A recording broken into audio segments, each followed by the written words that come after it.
નમસ્કાર, આપ જોઈ રહ્યા છો નેશન પ્લસ ન્યૂઝ. હું છું આપની સાથે હેતલ ભગત.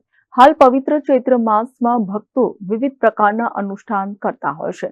જેમાં ભક્તિ કરતા હોય છે એમાં 45 દિવસ અન્ન જળનો ત્યાગ કરી નર્મદાજીની દુર્ગાગીરી ગુરુ શ્રી વિશ્વંભરી મહિલા સાધ્વીની અનોખી સાધના આરાધના કરી રહ્યા છે. જોઈએ એક ખાસ રિપોર્ટ.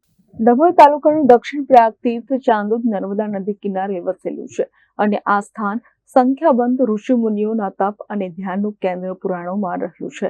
ગંગા સ્નાનથી જો પાપ મોક્ષ પ્રદાન થાય છે તો નર્મદાજીના દર્શન માત્રથી પાપ મોક્ષ પ્રદાન થતું હોવાના ઋષિ મુનિઓનું માનવું રહ્યું છે.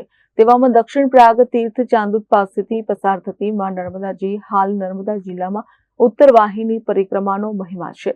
તેવામાં દક્ષિણ પ્રયાગ તીર્થ ચાંદોદના ચક્રતીર્થ ઘાટ પાસે કઠોર તપસ્યા કરતા દુર્ગાગીરી ગુરુ શ્રી વિશ્વંભરી કે જેઓ 45 દિવસના અનુષ્ઠાન તપ સાધના કરી રહ્યા છે. આ તપનો મહિમા એવો છે કે 45 દિવસ અન્ન જળનો ત્યાગ કરી 24 કલાક નર્મદા નદીમાં ધ્યાન ધરી માં નર્મદાજીની આરાધના કરવી. આ અનુષ્ઠાન ચૈત્ર એકમથી શરૂ થયા હતા અને અમાસના દિવસે પૂર્ણ થશે. રોજબરોજ નર્મદા દર્શને આવતા શ્રદ્ધાળુઓ માતાજીને કઠોર તપ કરતા જોઈ દર્શન કરી ધન્યતા અનુભવી રહ્યા છે. દક્ષિણ પ્રયાગ તીર્થ તરીકે વિશ્વવિખ્યાત ડભોઈ તાલુકાનું ચાંદોદ તીર્થ કે જ્યાં હજારો ઋષિ મુનિઓએ અનુષ્ઠાન તપસ્યા કરી હોય આ પવિત્ર સ્થળ નર્મદા નદી કિનારે આવેલ છે. હાલમાં નર્મદા જિલ્લામાં માં નર્મદાની પરિક્રમા અર્થે હજારો ભક્તો ઉત્તર વાહિની નર્મદા પરિક્રમા તેમજ ચૈત્રી નવરાત્રીના દિવસો ચૈત્ર માસ દરમિયાન ચાલી રહ્યા છે.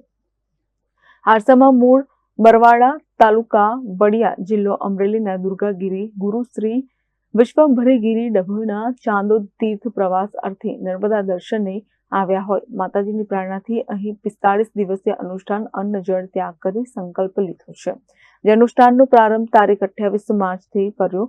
ચૈત્રી નવરાત્રી સાથે નર્મદા પરિક્રમા અવસરને ધ્યાને રાખી વિશ્વ અને માનવ કલ્યાણના મુખ્ય હેતુ સાથે માતાજી દુર્ગાગીરી નર્મદા જળમાં કેળસમા જળમાં પદ્માસન લગાવી માતાજીની અન્ન જળ ત્યાગ સાથે સાધના કરી રહ્યા છે. ત્યારે સ્થાનિક સહિત આસપાસના સંખ્યાબંધ ભક્તો દર્શને આવતા હોય નર્મદા જ્યાંથી સ્વયં સાક્ષાત આશીર્વાદ આપતા હોય એવી દક્ષિણ પ્રયાગ તીર્થની ચાંદોદ ભૂમિ તપોભૂમિ ગણવામાં આવે છે.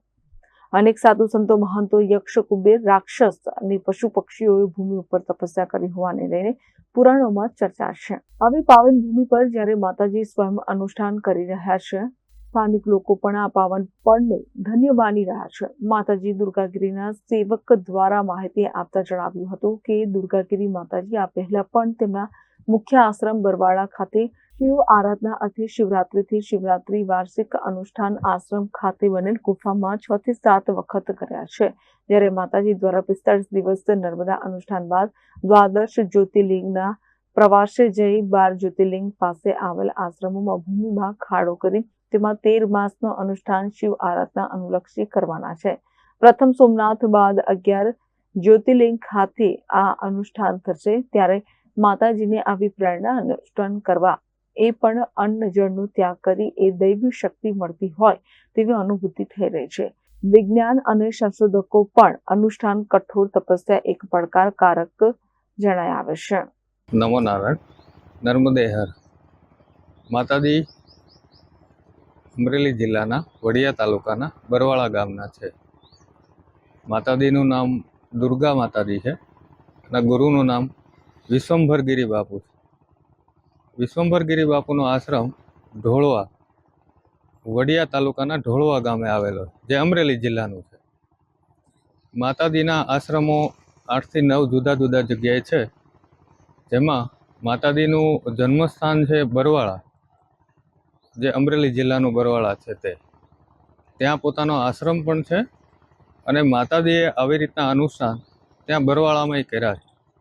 માતાજીના 8 થી 9 જુદા જુદા આશ્રમો છે ને બરવાળાનું જે અનુષ્ઠાન છે માતાજીનું જે શિવરાત્રિથી શિવરાત્રિ એવા 6 થી 7 અનુષ્ઠાન આખા વર્ષના છે. હાલ અત્યારે અમે અહીંયા નર્મદાજીના દર્શન માટે નીકળ્યા હતા.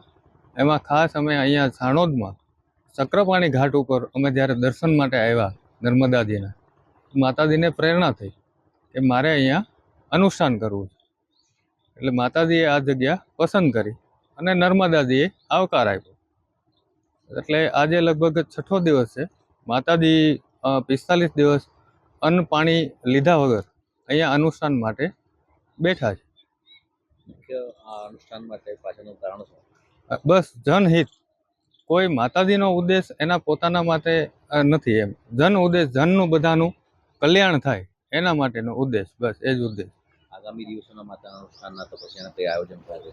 આગામી દિવસોમાં 12 જ્યોતિર્લિંગના અહીંયા અનુષ્ઠાન 45 દિવસનું પૂરું થાય પછી બધા 12 જ્યોતિર્લિંગમાં એક મહિનાનું અનુષ્ઠાનનું આયોજન છે માતાજીનું પોતાનું, જ્યાં જમીનમાં ખાડો કરશે અને 1 મહિનો ત્યાં ખાડામાં અનુષ્ઠાન કરશે. ત્યાં પણ આમ અન્ન પાણી લીધા વગર એમનેમ જ બેઠા હોય. એટલે એમ સમજો કે લગભગ 13.5-14 મહિનાનું આખું માતાજીનું અનુષ્ઠાન અહીંયાથી ચાલુ થયું છે નર્મદાજી.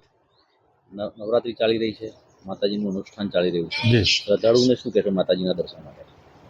ખાસ કરીને મારી તો વિનંતી છે બધાને, સાણોદવાસી તો બધા લગભગ આવે જ છે રોજે દર્શન કરવા, પણ બહારના ભાવિક ભક્તોએ લાભ લે એવી મારી વિનંતી છે. નર્મદે હર જાણીતી અને પ્રસિદ્ધ ઉક્તિ છે કે રેવા તટે તપમ કુર્યાત મરણમ જાહ્નવી તટે. નર્મદાજીનો કિનારો એ તપ માટે ઉત્તમ છે અને કાશીમાં ગંગાજીના કિનારે મૃત્યુનું મહત્ત્વ છે. તો નર્મદાજીના કિનારે અનેક ઋષિમુનિઓ, યક્ષો, કિન્નરો, ગંધર્વો, કુબેરો, પિશાચો, દેવો, દાનવો, પ્રાણીઓ, પક્ષીઓ દરેક જણે તપ કરેલા છે. અને એટલા માટે નર્મદાજીના કિનારાની તશુભૂમિ એ તપોભૂમિ છે. આવી જ વાતોથી આકર્ષે અને અત્યારે અમરેલી જિલ્લાના વતની દુર્ગા મૈયાજી નર્મદાજીના કિનારે તપ અનુષ્ઠાન માટે પધાર્યા છે. નર્મદાજીના જળમાં પદ્માસન વાળી અને કેડસમા પાણીમાં બેસી અને 45 દિવસના અનુષ્ઠાનનો એમણે પ્રારંભ કર્યો છે. ભૂતકાળમાં પણ એમના વિશે એવું કહેવાય છે કે એમણે ઘણા બધા અનુષ્ઠાનો કર્યા છે. શિવજીની પણ ઉપાસના કરી છે, તાપમાં બેસીને પણ તપ કર્યું છે, ગુફામાં બેસીને પણ તપ કર્યું છે. આ વખતે આવું 45 દિવસનું અનશન વ્રત એ નર્મદાજીના કિનારે પ્રસિદ્ધ ચક્રતીર્થના ઘાટે બેસી અને કરી રહ્યા છે. એમના દર્શન કર્યા, ધન્યતા અનુભવીએ છીએ અને ખાસ કરીને નર્મદાજીને એવી પ્રાર્થના કરીએ છીએ કે એમણે આરંભ કરેલો આ અનુષ્ઠાન નિર્વિઘ્નતાથી પરિપૂર્ણ થાય, અનુષ્ઠાનમાં એમને સફળતા પ્રાપ્ત થાય અને એમનો જે હેતુ છે અનુષ્ઠાન માટેનો કે જનનું કલ્યાણ થાય અને વિશ્વનું પણ કલ્યાણ થાય, આવો પવિત્ર હેતુ એમનો જે છે એ પણ સિદ્ધ થાય એવી મા નર્મદાજીના ચરણોમાં પ્રાર્થના કરું છું. અસ્તુ Narmade Har. Jyoti Jagtap, nation plus news, Rajpipla. સમાચારોના સતત અપડેટ મેળવવા માટે અમારી નેશન પ્લસ ન્યૂઝની યુટ્યુબ ચેનલને સબસ્ક્રાઇબ કરો, બેલ આઇકન દબાવો અને જોડાયેલા રહો ફેસબુક, ઇન્સ્ટાગ્રામ અને ટ્વિટર પર.